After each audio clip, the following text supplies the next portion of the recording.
Jim Johnson and Doug Bell had a top one summer's night. They were sitting in a bar, sipping whiskey and feeling alright.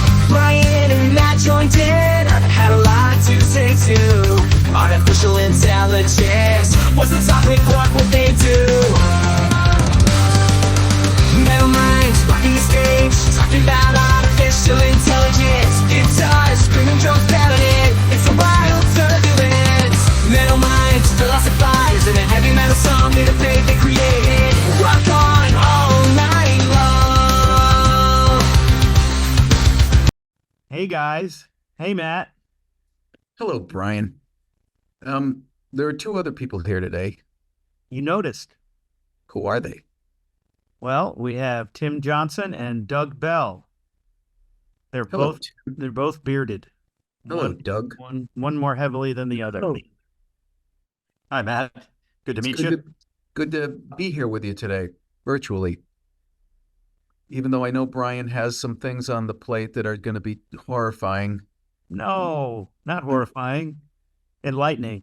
You know, you always say that, and then I break down in tears and other things. So, shall we jump right into it? Yeah, first maybe Tim. Oh, yeah. Who are you?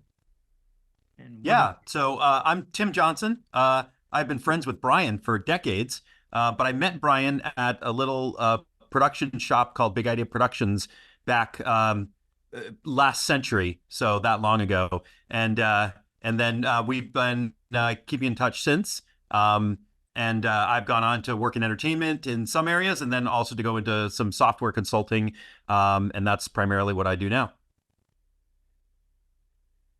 Groovy. Nice to meet you, Tim. Doug, who are you? I'm Doug Bell. I live in Kansas City now, have for the last 25 years.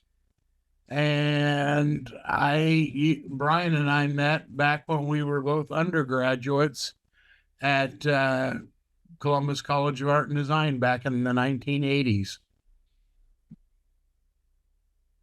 Oh, Yeah. wow. Yep. Nice to meet you, Doug. Thank you. Nice to meet you too. So we're all artist types. Yeah, we're all creative type, interested in creativity, technology. And how AI will affect creatives and creativity. Yeah. Do you think it will? I don't know. Maybe we'll figure that out this week. Okay. So can you let me share the screen, Bryan? Yeah. And then there you go. So we're going to start off with, usually we have two items. Usually Bryan has a lot more stuff than I do. I generally bring in whatever, as AI does, I scrape the internet for appropriate material. So this time I've got a news item that was on public radio. So as we more than likely all recall, the Marjorie Stoneman Douglas High School in Parkland, Florida, the anniversary of it was a couple days ago, I believe. And what people did, I'm not sure who it was. It could have been, it doesn't show the pictures of the people celebrating here, or there it is. David Hogg, I think, is one of the members of that group. What they did was they used AI and they sampled voices of the people who were killed, and then had AI manufacture their voices saying things like, I'm back today because my parents used AI to recreate my voice to call you. Other victims like me will be calling too again and again to demand action about gun ownership and so forth. So that's just, we can use that as a quick or longer object of focus, and that's what's going on there. Hey. That makes me feel a little weird. Yeah. I mean, even no matter where you kind of stand on the issue, which I have a certain strong stance on that issue, it still makes me feel kind of weird. I don't know. Yeah, it's a little intriguing. You know, we don't tend to think too long about celebrities being sort of brought back for us to hear from, but loved ones or, you know, other folks, I don't know if that feels like it's part of the natural course of things. That's got to be a little bit troubling in some ways. You know, certainly if I could hear my mom's voice again, I would love that. And I have recordings of her, but she passed away when I was in high school. I don't know that I would want to get a phone call from her. There's something that's just that's disconcerting about that. Well, one of the aspects of it too, Tim, that we've been talking about for a while here is that the curve for AI is going like this. It's not like this. It's now like this over the past several months, and or at least the past 4 months that Bryan and I have been talking. And I don't think it's very long till in real time we could have discussions with people who have passed. If AI gets a sample, it can have a conversation with us, not just play a pre-recorded message. So yeah, it brings up concerns. The one thing I'll say about it beyond that is if it's used one way, for instance, I support these people and their concerns. It can also be used in another way with people whose concerns I don't support. And then all of a sudden, we're talking about fabricating messages back and forth. And who's to trust who? About what? So that's my concern about it. I don't think people who are doing this now, God bless them. I hope, I hope that they feel like that they got what they needed, but I think they really aren't considering how this is, advancing this is actually helping or hurting. Yeah, there's an interesting quote that came out. Now, this is not in regard to exactly what we're talking about on that side of things, but there was a quote that came out from OpenAI this week in conjunction with Sora. And basically the quote is, despite extensive research and testing, we cannot predict all the beneficial ways people will use our technology. That's great. It finishes, though, with nor all the ways people will abuse it. And there's a little of something there that I'm not sure. I mean, I don't want to take us to derail us, but there's this interesting thing with, I really love Nicholas Nassim Taleb. He wrote a book called Skin in the Game not that long ago. And one of the things he talks about is this old Hammurabi's code. And the thing that we're missing from a lot of areas of society is this concept of when the bridge builder built the bridge, he had to live under it with his family for days before that bridge would be considered safe for anyone. There's this skin in the game thing is almost like it's missing. We see it all over, but in here in particular, it's that I'm not sure that any of the people will face directly the consequences of their own decisions. Mm-hmm. Yeah. I start to think about okay, what happens, and this is a concern that I've kind of had with all of this stuff, but like we don't know what this is going to do to society, humanity in general, and what's going to happen when people start using this every day, all the time, to talk to their dead loved ones, or have girlfriends and boyfriends and husbands and wives that aren't real people, and all of that kind of stuff. Who knows what that's going to do to us? I don't know. I mean, we had no idea what social media was going to do. This is, I think, bigger.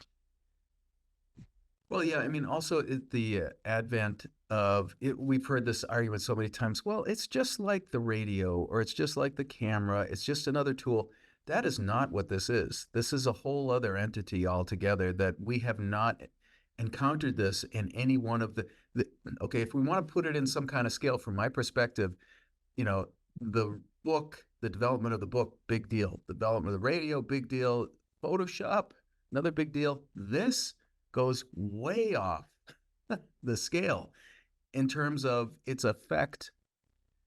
And is it a tool or is it an entity, whatever kind of entity you may want to call it, that replaces us? Hard to say. Yeah, well, it certainly does bring into question a lot of things about. It's funny because you start down the path of, oh, interesting, and then, oh, wow, that's something, and it almost seems like every time I start talking about AI, I end up in a conversation about, well, what is identity? What, who are we? What are we? What is existence? Like it's almost like you can't help but go down that path, and that's where I think I completely agree with you of it being a new entity.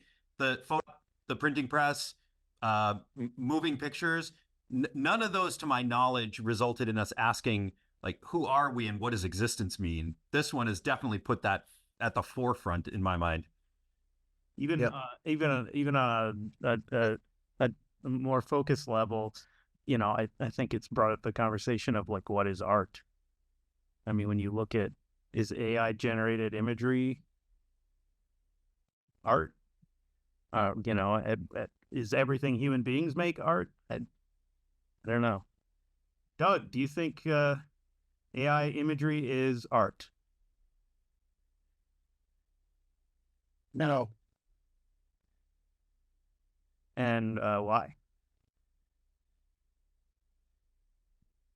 I think it's a tool. Mm-hmm. If somebody uses it as a tool in conjunction with what they are doing, yeah, I can see it being a help to create art. But if it is used the way that this article states it was used, well, you're not talking to a dead loved one.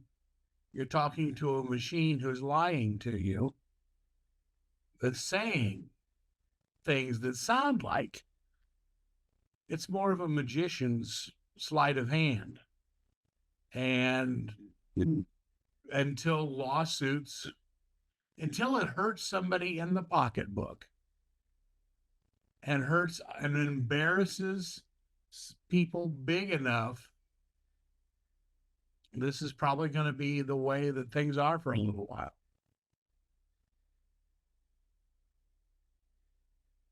Well, Bryan, do you want to bring in your stuff? Yeah. I know Tim has looked at this, has seen this already, but for you and Doug, actually, I'm going to show first. So, OpenAI just announced their new AI video generation system, and so in the past we've been talking about how video quality, AI quality is behind still image generation and audio voice generation as well, and so I've been trying to say I didn't think I would be. I keep thinking that I'm not going to be shocked at the jumps that this stuff is making and the speed at which it's getting better, and then I keep having to readjust and readjust. So this week was another adjustment. I didn't think it was going to hit this level this soon. So first thing I'm going to do though is just kind of give you an idea. I'm going to show you a clip of some AI video generation from kind of where it was at. When was this? Less than a year ago. And then we'll compare it to what's going on now. So, can you see that? Yes. Okay. Yep. That's kind of a common look for AI video generation not too long ago. I mean, it is kind of impressive, but it's also clearly not right. I believe the prompt for that was Jordan Peterson drinking apple cider vinegar. So that's the gist of that. And a horse. Yeah. Okay. So let's jump over to I've downloaded the videos from here, but I thought I would just go to their website first and just see if that works okay. So this is OpenAI's, some examples of their new video generation. This example is just prompt based, so just typing in a description and then getting that video. Here's another one. Also, previously, most video generation systems were holding you to about 4 seconds. So this is doing 60 seconds at a time. It seems to have a pretty good understanding of space and motion.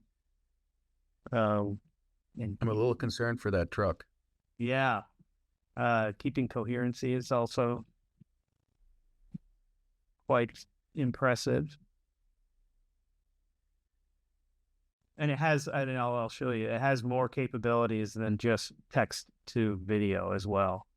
There's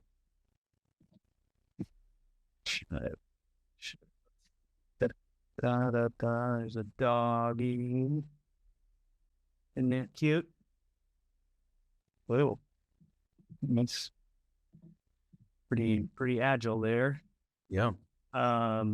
Yeah, so hold on, I'm gonna jump to in this one.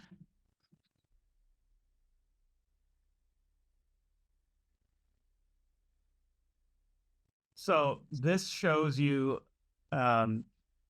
this is what the initial generation is, and then the more compute power they put to it, you can see how it gets better and better, and then it ends up with this, where it's 32 times more than that first video. So you can see the improvement going on there.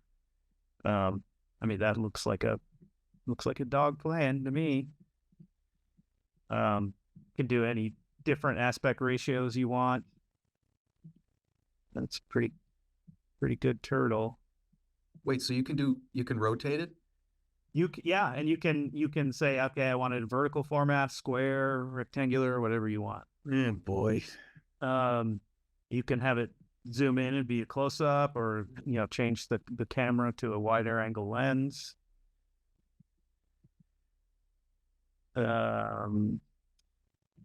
Oh, yeah. So here they took a photo, and then you can tell it to make video out of the photo. I mean, that's pretty. Yeah, that's pretty amazing. You can have it animate, so you can take a still illustration and have the AI animate it. This is a AI generated image, and then they had it do the equivalent of like motion graphics type animation with it. Here's another example where they took an AI generated image and then told it to make a video out of it. Crazy. Here's this one. Now, let me make it bigger. So you can extend a video, so you can take a video and then tell it to keep going with it and extend it past where the video was actually shot, how much of it was actually shot. It can make a video into a loop, so it'll make the beginning and the end the same. What is this one? Oh, this one.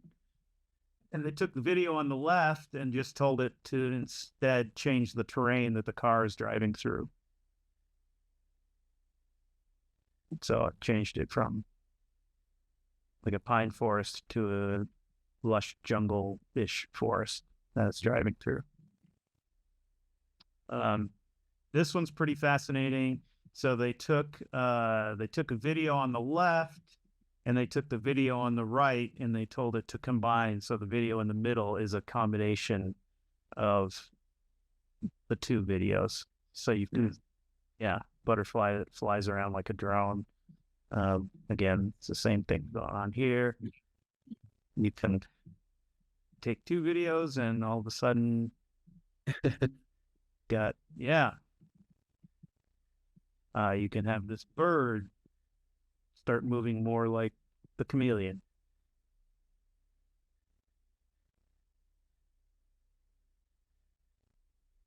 That's oh wow. Or vice versa.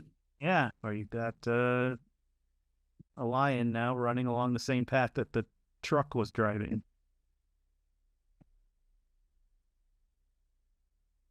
The other thing that I think about when I see these things is the the barrier to entry is so much different than it's been in the past. Like to do compositing and to do all this kind of stuff, you had to have a certain amount of technical knowledge and artistic ability, and this kind of removes that.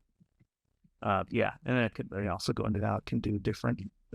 Yeah, I think the thing, Bryan, that was most interesting to me that you're just referring to now is this idea of that the barrier to entry goes way down. Like the idea that they can generate a minute long, and in the short period of time that we've seen it go from seconds to minutes, you could, in theory, put together the entirety of a film, television show, whatever you're looking at. You could do that without needing the expertise anymore.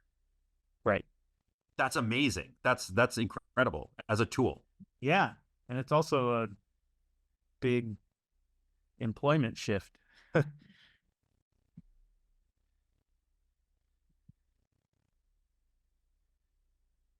Yeah. So, yeah, I mean that's kind of this is there it is. There you go.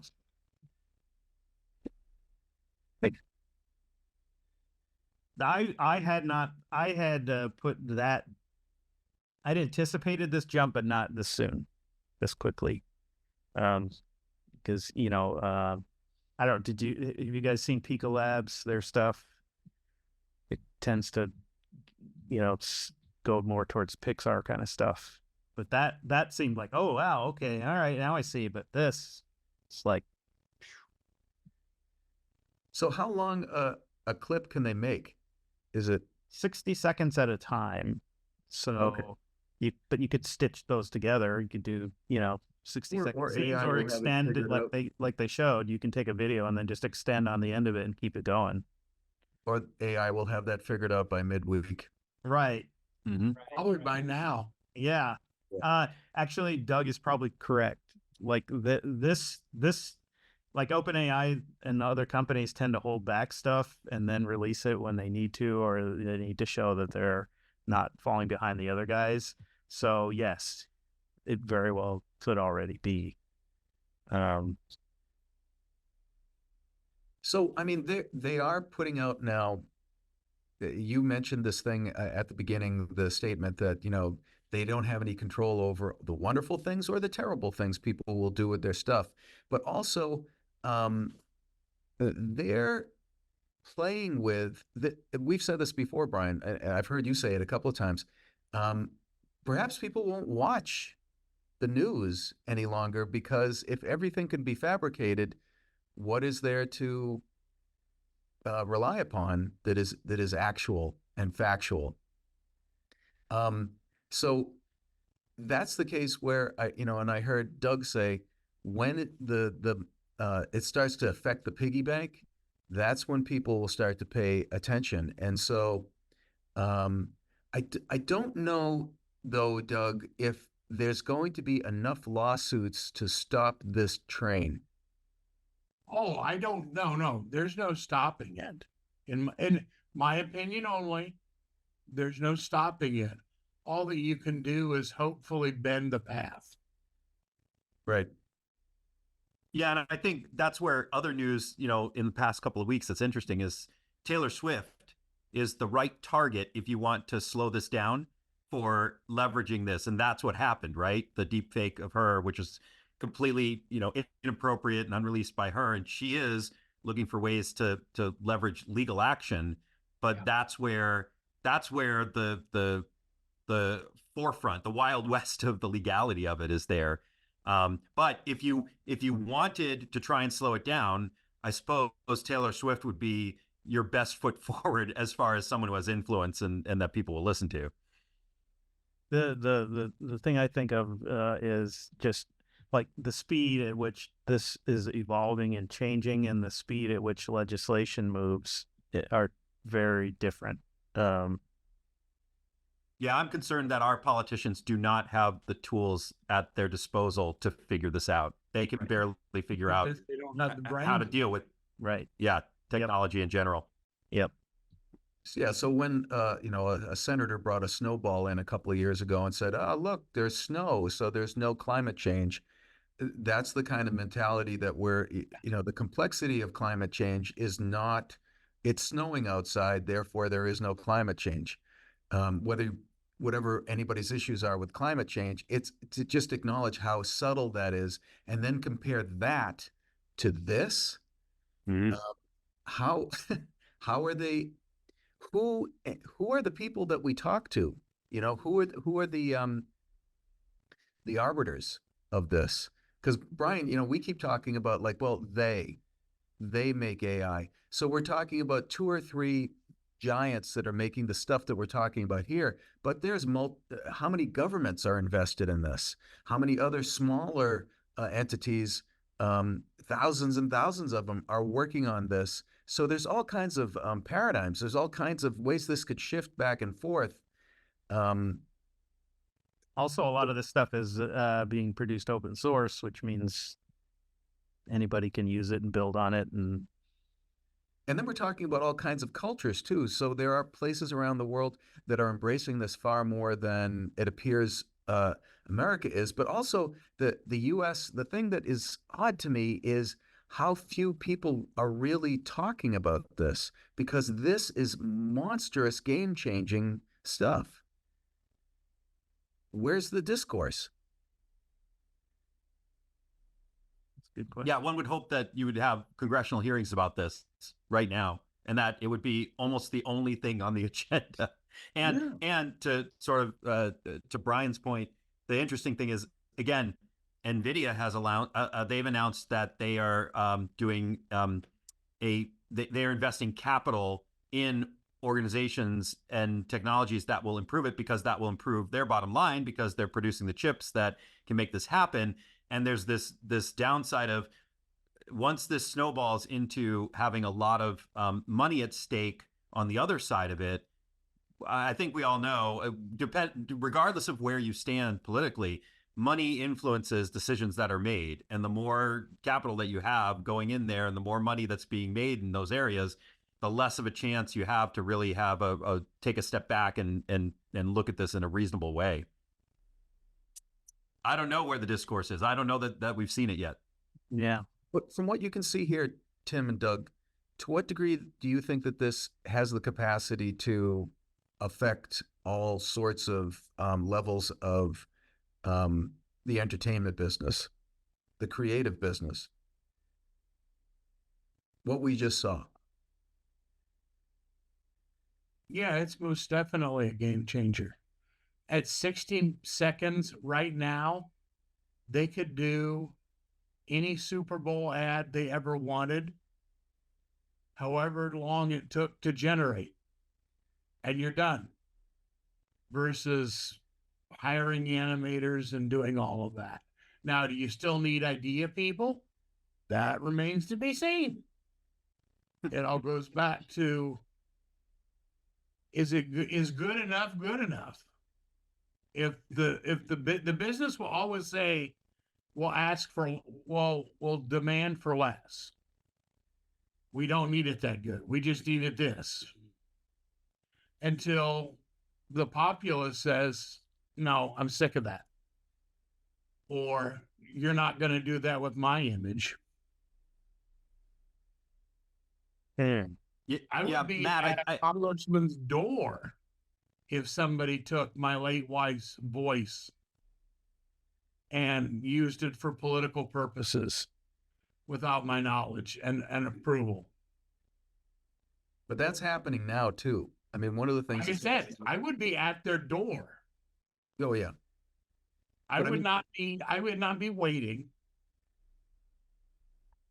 they've now, one of the scam issues is that if they can get you to talk for 3 seconds on the phone, they can record your voice and use AI to use that in a way to all kinds Manipulate of your relatives and Yeah, call and ask for money, and beautiful. yeah, Can't wait. already happening. Oh, love it. Yeah. What were you going to say, Tim? Well, as far as the industry is concerned, I think you do set it up for obliteration. I just don't know. I don't know how else you can look at it. Certainly, like commercial art and things like that, it really becomes very difficult to figure out what does someone do in commercial art if you can generate this sort of this concept of, like Doug said, good enough art. I think what remains to be seen is, and this is sort of the for me, a lot of the crux of it is there any such thing as originality? That creates a sort of interesting philosophical discussion of, are human beings original at all? But that's sort of a whole other long discussion. But is it going to be able to supplant originality and get at the heart of what sort of we connect with as humans? If it can, then it can eliminate every last bit of it in theory. Because are you not entertained? As long as the people are entertained, they probably don't care where the sources are. right. And it raises that question of, then what do people do? We have to invent some kind of new way of living. Not to get like extreme on it, but yeah, I think it really, like, the quality that we're looking at and the ability of the AI to work off of simply a prompt, much less a very extended prompt that's very specific and articulate. I think it really does. It becomes alarming from the standpoint of all of the folks who are involved, beginning to end, in a film, in commercials, in television. It really brings it into question. Any commercial art in, print, advertising, comics, What writing, novels. Bryan, that example you had about gaming? Can you share? Remember that? Yeah. So, Tim, I don't know if you read about that, but they broke in. They had, instead of having an AI, they wanted an AI to develop a video game, and instead of having the AI, they have it work at it all at once. They broke it into multiple AIs based on the structure of a video game company. So you had the programmer, you had the advertising person, you had the whatever, and immediately its productivity went through the roof, and it like took what would have taken a team 6 months, it did in 7 minutes. So, And yeah. so cheap. Yeah. To what you and Doug just said, also, I think it'll be interesting, because AI also is monitoring everything that we do, and it's taking in everything we create, everything we say, all of that. And it's going to, so if you're developing a movie, the creative part could, at some point be coming from the AI, and it's going to base everything on what it thinks we all want. And then as what we want changes, it'll just know that too. I don't know what that looks like. That seems weird, and I have no idea. Yeah, I mean, you've hit on something, Bryan, where you haven't even gone the extra step. Is, what if the AI decides that it wants us to want something else? In which case, it knows how to adjust that, whether ever so slightly or with big jumps. Right. Yeah. Right. So that was always, this is where we have come to many times in our conversation is what's the name any number of movies with a horrific takeover by Skynet or whatever,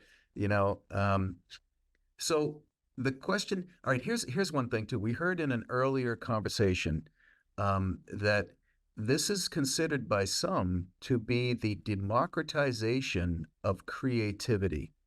AI is if you think about that for a moment, what would that mean to you? What if people are saying that? To me, that's kind of Orwellian speak about, for me, AI is theft, and it's I'm not interested in it as a person who wants to be creative. But for that, there's a part of the group out there that's saying, "Oh yes, this is democratization of creativity." Does that, you hear that, and do you have any thoughts along those lines? So- Yeah. Go ahead. I apologize. No, Doug, you're good. Okay. Going back to one of the Pixar films, The Incredibles. So when everybody has superpowers, no one will. So when everybody's creative, nobody will be. Yeah, I think that's an interesting thought, but I'll confess, Matt, this week after I saw those videos, my thought was, well, Tim, there are all these creative things that you've wanted to do. And I'll give you a great example. I'm a musician. I record and write music with a friend of mine. And now this is going to get really tenuous, I know, as I get into this. But if I could take what's in my head and say, I know what I want, and I know I can do it. Can I just make that happen? Like, I just need the drummer. I can't record the drums. I don't want to program them. I just need the drummer. Make it like this. The truth is, in that confession, even in my own creativity, I'm channeling my favorite bands from my history and childhood. So it's not original in the sense that I'm going to sit down and I'm going to write probably just kind of a down and dirty rock song.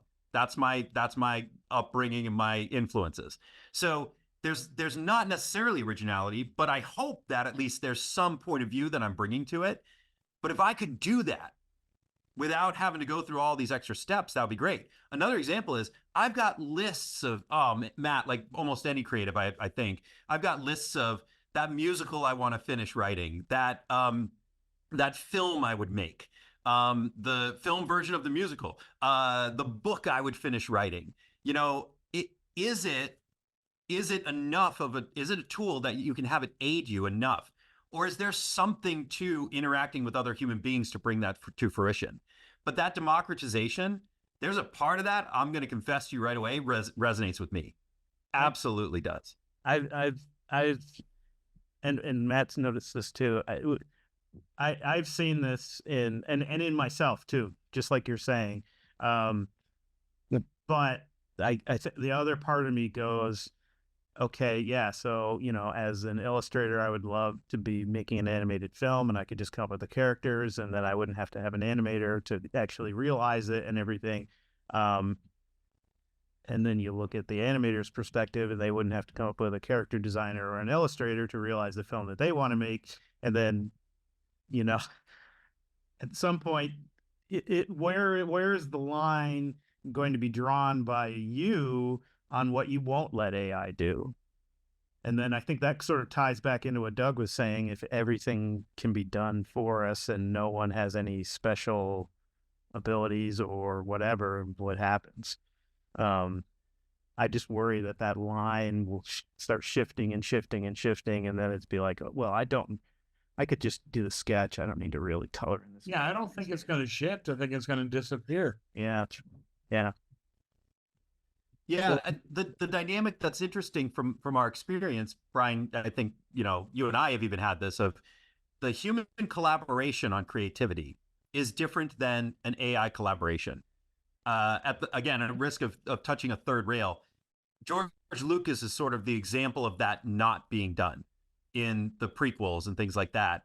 The first three films are magnificent. I would argue they're masterpieces, but they're sort of masterpieces of human error, of I had limitations.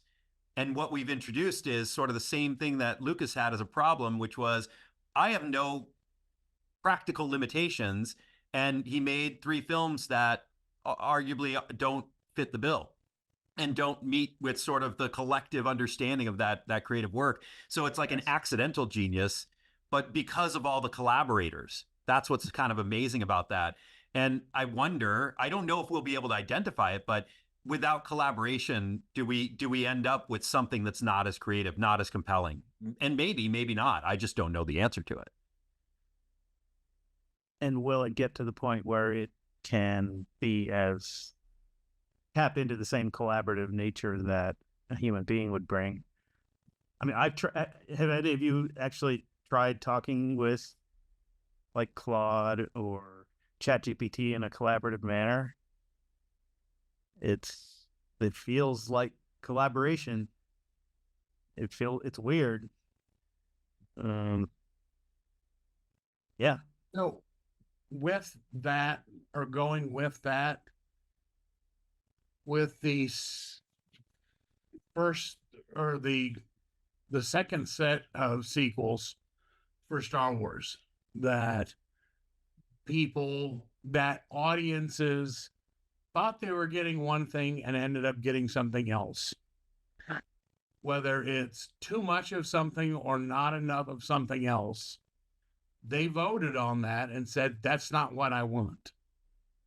I think that is something to really hold on to through these discussions, that we as society, at least right now, still have the ability to say, no, that's not what I want. I mean, TV dinners came out in the 50s. Everybody thought they were the greatest thing ever. And then all of a sudden, you know what? If I see green peas in tinfoil one more time, I am going to have a fit. And so they kind of went away and became just something that is there as well. I pulled up just streaming services. In the US alone, there's 100 streaming services, not channels, services. Each service can have anywhere from 3 to 300 different channels that are each at the same time running 24/7. So just because you've got it doesn't mean it's good. Just because they've made it doesn't mean it's going to be accepted. I think that hopefully we'll give ourselves a little more credit and say, this is, in certain instances, it can be very, very beneficial. In certain instances, it's peas in a tinfoil.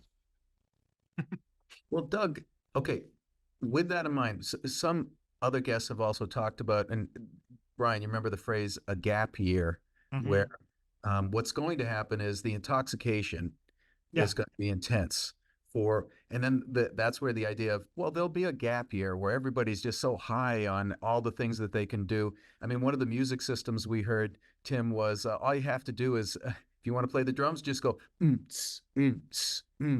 and AI records it and turns it into sounding like a serious, like Keith Moon played it for you or something. So with that in mind, okay, the gap year issue, how long is that going to last? Right. So right now, I'll finish with this. Right now, I know that there's an issue for editors. I do I make graphic novels, write them and illustrate them. How do there are apps now that you can use to detect if something that's been written was actually produced by an AI, but AI is going to figure out how to get around those too. Already is. It's So, already right. So like, how do editors know? And then for them, they're one gateway, but they're told what to do by the money. And so if millions of people don't care if it's AI or not, and then millions of people don't know if it's AI or not, how long is that gap year going to last where they're like, well, we're perfectly happy with whatever was made, and we don't care if it was made by another human, so what? There's a reason that Renaissance painting or Art Nouveau is still held in high regard 150, 200, 100 years later, because nobody can do it the same way. I can see people trying to create Art Nouveau pieces today. It's kind of like they're tone deaf. They can maybe get the color, they can maybe get the line work, but probably not. And they certainly can't get all of those design functions to juggle in an artistically pleasing way all at the same time. When I've seen, I gotta say, I've seen most of your guys' videos. When I've seen Bryan and other people and yourself, Matt, when AI tries to do your work, it almost looks like a B minus C level student is trying to represent your work. They may get the color similar, some of the line work, yeah, but the creativity, the idea, the fantastic nature of it, no. Can that get better? Maybe. But I think it still is a tombstone rubbing of a tombstone rubbing of a tombstone rubbing. Okay, but wait, Doug. Brian's going to say something, and it's from our experience over the past few months. Yeah. What are you going to say, Brian? Two things. One is from what you said earlier, Doug, tombstone rubbing is good enough for a lot of people. And that's fine. And that's the reason there's stock photography. Yep. And then the other thing is the exponential curve nature of this. And that ties into the gap year too. Like, how long could a gap year be if this is increasing at an exponential rate and changing and getting better so quickly? Maybe there won't be a gap year. Maybe it'll just be an eternal gap year. I don't know. How long was the Black Plague? Yeah. So what's the answer? Just keep talking. We got to keep talking about it. We have to doesn't converse. seem to do much. Keep making stuff. And doing our work. Yeah. Yeah. But Got to have faith, Doug. I I'm can serious have about faith that. in one hand and, well, never mind.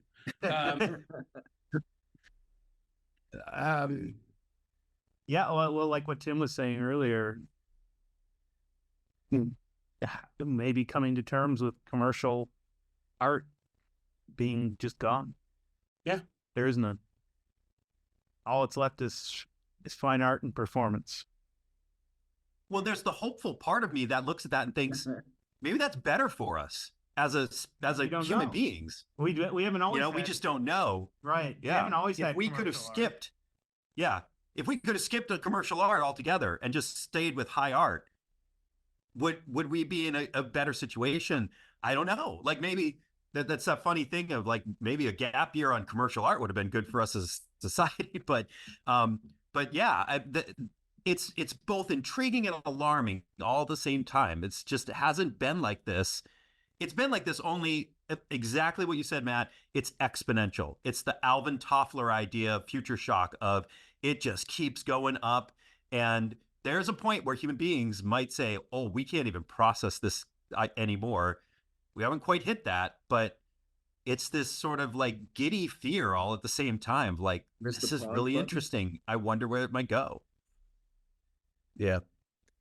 I mean, and do we need to pump the brakes some places? that's what I said. Where's the pause button? So we've gone a little over 45 minutes. Do you want to go a little bit longer? Another 15, or are we good? Or what do you want to do? You guys. How about we go another 15? Yeah, I'm good to go. Sure. Okay. What about ethics? Do we care about ethics? Apparently not. I mean, I think we do, Matt. I think it's just, there's this funny thing of the way we've managed to separate people from the consequences of their decisions means that our core ethical model is askew. And there's a little of that. We saw with social media, especially in the area of technology. I'm not trying to throw everyone under the bus. I work in software, but the idea of I can make this, but never the question of should I, or is there anything I should do here to help it to slow down? That is distinctly missing for us. And to me, the purest ethic to go back to is the one I was talking about, the putting yourself at the mercy of your own decisions. And that's what's not happening, is the people who are doing this are not necessarily at the mercy of their own decisions.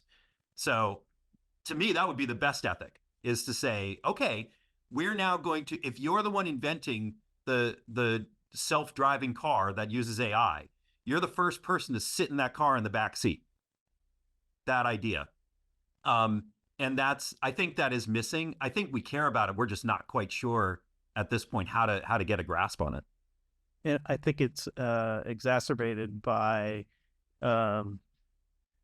competition. So if you're holding back and you're not sure if something's safe to release, or you're not sure the impact it's going to have, but your competitor sees you pause and they put something out, well, you have to. You're a business, and you have investors, and you have yeah, I think that kind of short circuits some of the ethical and the tendencies that might be there to kind of slow down. And like John was saying earlier, who knows what else they've got that they haven't released yet, that they will once they need to. Yeah. So Tim, the idea of like standing behind or under the thing that you made. I also want to acknowledge that you had the mic, Doug, and you were saying, it doesn't look good enough yet, or it doesn't look good enough now. And I shifted it right over to Bryan, but I didn't know if you were finished with what you were thinking about that, Doug, about I'm being ethical, I guess. I just didn't feel good about taking it away from you. Are you okay? You got that? I'm okay. Brought across? Thank you very, very much for asking. Okay, so then here's the other thing. So we talked about this before, Bryan. Both of us teach at college, and we're all, it appears to me, of a similar age. So in teaching colleges, what I'd started to notice definitely over the past 5, probably 10 years is, over the past 3 or 4 years, and then 15 years ago, was students not really being geeked about, for instance, trying to teach how to render a certain camera angle or a certain kind of camera lens, to actually think it and render it. And especially over the past 4 years, I would get, when I would show an image that was really hard to draw. If that's what's happening before AI, and that's that generation, and we're the generation going out the door, it's not that I don't have hope. It's just that I just have feelings that this is going to go in directions that I can't even begin to understand, based just upon that situation I described. Do you get what I'm saying? Mm-hmm. Like these people who are coming up, they were born with a cell phone. That whole relationship with the mechanical is how they work. It's more important to them maybe than a lot of their human personal relationships. And so if that's the setup for AI, that ground for which it can now grow out of, how hopeful does that make you feel? And I don't even know it's about hope, but just like, what do you think about that in terms of where's that going? Where does it go from here with that generation? I've seen a similar reaction in my students of, yeah. And part of that goes back to what Doug was saying. If everybody's special, nobody's special, or everybody has superpowers. So it's they're not as impressed with artistic ability or what goes into it, or and I saw that accelerate because my last year of teaching full time was just as this stuff was hitting. So you'd show some amazing illustration or animated film and or concept art and be like, yeah, I could type that in and get that right now. So the thing is, this is so broad. It's not like it's all of a sudden there's one particular job type that is not going to be appreciated anymore. This could affect every job type. And I don't know, has there been any time in human history where every profession has this issue? I mean, it's definitely an issue with the creativity part and what's going on. Well, it's funny. It's almost like yes and no, Brian. Like the Industrial Revolution totally overhauled things, like moving from agrarian society. Now, the irony or the funny thing about it is it almost moved in the opposite direction. There was like an explosion and disappearance of certain things. So farming changed dramatically. Like when you go from I have to use this and now I've got a combine, that's a wow, that's a major difference. We're facing something faster and more implosive in my mind, because we're not quite sure what replaces it. But that's probably I mean, as far as the scale that we're talking about, that's probably the closest thing of, the introduction of those types of elements. Although back then, I mean, you weren't questioning like, okay, so I don't appreciate how good of a musician somebody is, or how good of a writer, or this is attacking a different part of human endeavors. yeah. But yeah. Yep. Yeah. But honestly, most of us, right, like at least in the last 20 years, and when we were growing up, none of us really were like, this farming isn't as good as it was back in the, turn of the century. That wasn't a thought that we had. And one could argue that, it's not quite as good because it's not, it's not artisanal or, or whatever. At the same time, we've found a way to incorporate the tools in such a way that now we do have sort of this regressing of some of the techniques where we say, actually, we do want food that's grown in a certain way, but we don't want to take away all the tools. We're looking for it to be sort of the blended, the middle, the third way. And we seem to sometimes find those ways. It gets messy, but I guess, Matt, that's maybe some of my hope is that I have within me this belief that human beings will kind of find their way. Now, I might be totally wrong about that. We could be headed for idiocracy, and the doctor just presses the button, hands you the different things, and says, "This goes here, this goes here." Oops, I made a mistake.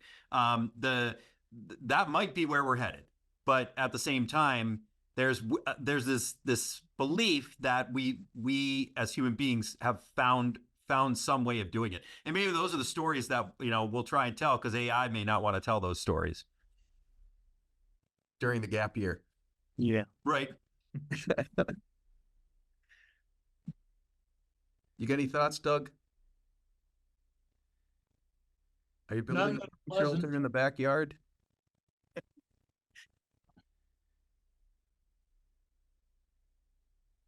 Did you say no, none that are pleasant, Doug? Yes. Oh, none that are pleasant. Yeah. I've been talking with Bryan about this so much. The thing about equanimity has become really important, because it's like, how is publishing going to work? I mean, that's I would like to think it's one of the higher forms of creativity, but I mean, why should a publisher pay an artist or a writer when AI can do it in 7 seconds? So, and for much cheaper. But the equanimity part of, like, yes, Doug, you asked the question. So I'm there too. Like, what do we do? What do we think about this? And this is what I've come away with. It is like, it's good to keep talking about it. We do this once a week, and also keep doing my work. I've seen examples of people, just watch Bryan making things and showing those things and making that a bigger part of his business. That my personal expression, that's what AI can't do. It can replicate, but it can't make as I make my stuff with my signature on it. It can work real hard to imitate it, but it can't make what I make. Something that occurred to me a couple of minutes ago, thanks to these discussions. Bryan, when you and I'm sure the other two gentlemen were undergrads, back before computers were everywhere, we had to take a hand lettering course where we actually had to letter phrases in Bodoni bold or Aslan thin, and make it look legit. Make it look like it was typeset. Mhm. It was eye-opening because I thought my first day, I'm going to shoot through this like nobody's business. And then the instructor came back and laid down the tissue paper that had every single mistake circled on it. And he said, don't worry, everybody got probably 100 errors on theirs. And from wavy lines to stuff that wasn't opaque, but learning the craft, the artisan, as Tim might say, the happy medium in between the two, maybe that's a way forward in the teaching environment. When somebody says, meh, I can do a Frank Frazetta in 3 minutes by typing that in. Well, you can get a computer to do something kind of, sort of, maybe similar, but it doesn't have the fire. It doesn't have. Howard Pyle got asked by one of his students once when they were reviewing the painting of the Battle of Bunker Hill with all of the troops and the fields and the cannon fire and the flags and the blood and everybody. And the student said, how did you know that when that painting was done? And Pyle looked at him and goes, points at it and goes, when I could smell the cannon fire. When I could smell the cannon fire, I knew the painting was done. I defy AI to do that. It can't smell. It may be able to think it can smell, and maybe someday it may get close, but unless it's autonomous and just feeds us, again, peas in tin foil, we have a need to say that's good or that's not good enough. What you're saying brings to mind that I do think, and I guess this would be on the hopeful side too. Yeah, what the AI is creating all this stuff, but I do think that humans have there's something about the experience of actually making things that is rewarding, instead, and not just having something make it for you. So, like, our child and I are involved with doing art workshops in our local community, and people love it. They love actually going back and making something themselves and learning how to do it. And, oh, look, I created it. And maybe it doesn't look as great as a master, but the experience of making it, I think that could go up with all of this stuff. Yes. That could be a consequence of, yeah. So the experiential part of creativity and creating, I have a hope that does not go away.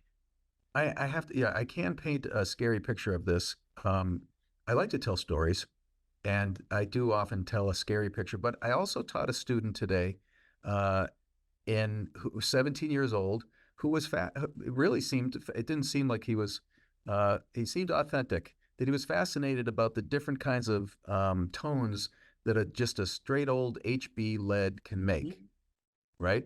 And so I was like, wow, he's into this. Here, well, let me show you this, and let me show you this. And these are things that were taught to me. And so to me, that gives me hope that there will be just enough that this won't get lost in the flood of AI. And I think Bryan had mentioned, well, I think the two of you in previous episodes had mentioned, I know Matt had said this, that he's starting to do a little more traditional media. Yeah. I went out just unrelated to any of this, but just because one of my friends said, I tried this and it was a train wreck. Do you want to try it? And I said, yeah. And it's liquid charcoal. And I'm going to go play with liquid charcoal tonight. Yeah. I think that's one of the antidotes for this. I think it's also playing with it. You know, I've seen Bryan and I've heard you, Tim, too. Like you want to mess around with it. I know that I can, you know, be kind of judgmental and like, no, nobody should leave it alone. Stay away from it. You know, just say no. Thank you, Nancy. Uh, uh, but I don't think that's the answer either. I don't want to denigrate anybody for messing around with this. You want to you want to check it out. You want to figure it out. You want to even start to use it. Go ahead. I think that would be bad for me to say don't do that. And we've seen that too. We've seen at least one scary example of somebody who showed their work. They'd used AI and they got jumped on bad. Yeah, I've seen it many times. That's something I told Bryan this before I ever agreed to do this. Was one of the things that worries me is the witch hunts on both sides. Right. Yep.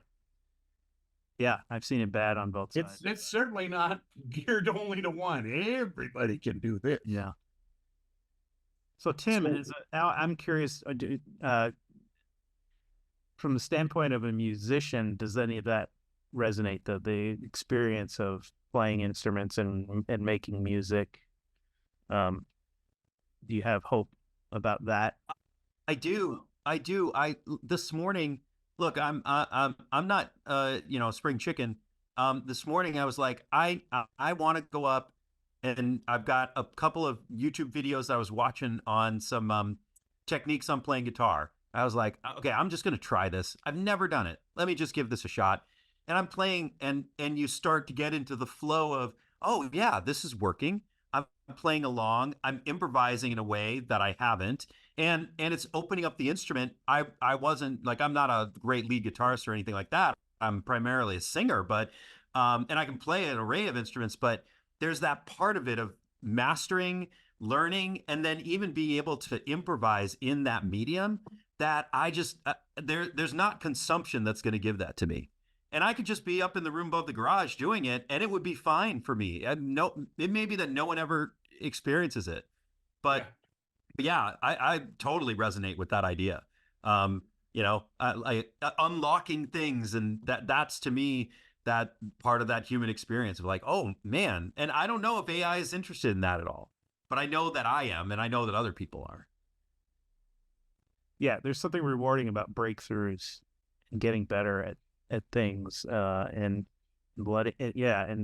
unlocking things so that you can realize your creativity more. I said this before, but so I was playing around with Krea, which is a real-time AI generator. So as you draw, it's translating what you're drawing in real time to whatever you want. So you can be painting like Michelangelo as you're making your strokes. And at first it was like, there was a rush, and it was just like, oh my gosh, I've got superpowers. I'm wearing the artistic Iron Man suit here, and it's just like, wow, I can see how this is really. And then after a while I was just like, yeah, but I'm not progressing at anything here, and it's not me really. And it just didn't have, I didn't continue with it because it was just, whereas developing my own characters and 3D printing them and painting them and writing my own stories and stuff, that I have a compulsion to do. And I just keep, I've been doing that for decades. So. Well, we're just about at quarter past. Yep. I'm saying this selfishly because I'd like to continue the conversation, but I also want to get to some of the stuff I was going to do today. Could we do a part 2 of this? Sure. As long as there's some new AI news that comes out. You think that'll happen, Bryan? Are you? Yeah. Maybe in the next 6 months, something will happen. Maybe in the next 6 minutes. Yeah. I think the fallout from this Sora announcement is going to be big. I think we're going to see a lot on that. And the thing is that overshadowed like all the Gemini stuff and all this other stuff that's gotten released. That's mind blowing as well, and has massive implications. So, yep. Well, thank you, gentlemen. Thank you very kindly for the invitation. Yeah. This was a great discussion. Yeah. Good conversation. Very much so. Yeah. Well, should we say adieu? I think we shall. All right. All right. Peace and love.